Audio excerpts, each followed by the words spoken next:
Birbhum portal. নানুর দক্ষিণ চক্রের 40তম বার্ষিক ক্রীড়া প্রতিযোগিতা অনুষ্ঠিত হলেও শনিবার নানুর প্রতিযোগিতা পঞ্চায়েত সমিতির মাঠে। এই প্রতিযোগিতায় নানুর দক্ষিণ চক্রের 249টি স্কুলের ছাত্রছাত্রীদের অংশগ্রহণ ছিল, যার মধ্যে প্রাথমিক শিশু শিক্ষা, নিম্ন বুনিয়াদী বিদ্যালয়ের শিক্ষার্থীরা অংশ নেয়। প্রতিযোগিতায় বিশেষ অতিথি হিসেবে উপস্থিত ছিলেন বিধায়ক বিধানচন্দ্র মাঝি, অপর বিদ্যালয় পরিদর্শক মাসকুর আলম, আলসাবা, নানুর ব্লক তৃণমূল কংগ্রেসের সভাপতি সুব্রত ভট্টাচার্য, জেলা পরিষদের সদস্য রেখা থান্ডার সহ অন্যান্যরা। এদিন ক্রীড়া প্রতিযোগিতার পাশাপাশি নানুর দক্ষিণ চক্রের একটি ইউটিউব চ্যানেলের শুভ সূচনা হয়। এদিনের অনুষ্ঠান শেষে তিনি জানান, এই ইউটিউব চ্যানেলের মাধ্যমে শিক্ষার্থীদের শিক্ষামূলক ভিডিও এবং ক্রীড়া সম্পর্কিত প্রশিক্ষণ সামগ্রী প্রদান করা হবে, যা শিক্ষার্থীদের দক্ষতা উন্নতিতে সহায়ক হবে।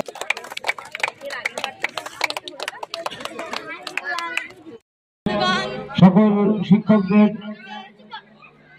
আমাদের রানিং ইভেন্ট ইতিমধ্যে শেষ হয়েছে। এবার বিভিন্ন জায়গায় বিভিন্ন ক্রীড়া যজ্ঞ শুরু হবে। একদিকে হাই জাম্প, একদিকে লং জাম্প, আর একদিকে যোগা বা জিমন্যাস্টিক। আমি কাগজগুলো সাজিয়ে দিচ্ছি, সামান্য কয়েক মিনিটের বিরতি।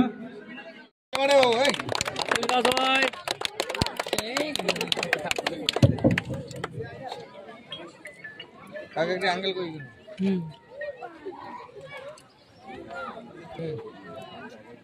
না না না রেডি হয়েছে, কালকে ওটা পাওয়া যাবে। আজকে যাচ্ছিল তো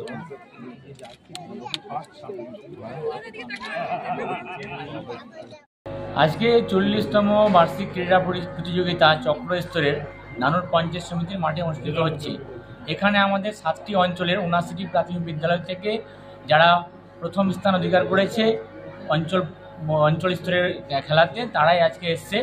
এবং আজকে আমাদের যে খেলাটি অনুষ্ঠিত হচ্ছে, সেই খেলায় যারা প্রথম হবে তারা আবার আমাদের এই বোলপুর মহকুমার এবছরের 40তম ক্রীড়া প্রতিযোগিতা মহকুমা স্তরের, সেটা নানুর পঞ্চায়েত সমিতির এই মাঠে অনুষ্ঠিত হবে। আমরা খুব আনন্দিত, আমরা মুখিয়ে আছি যে আমরা বোলপুর সাব ডিভিশনে নানুর দক্ষিণ চক্রের পক্ষ থেকে একটা সুন্দর ক্রীড়া সকল ক্রীড়া প্রেমীদের আমরা উপহার দিতে পারবো, এইটুকু আমাদের। এবং আমরা আগামীতে যে খেলাটি রয়েছে 31 তারিখে এই মাঠে অনুষ্ঠিত হবে, সেই খেলার আমি সাফল্য কামনা করছি।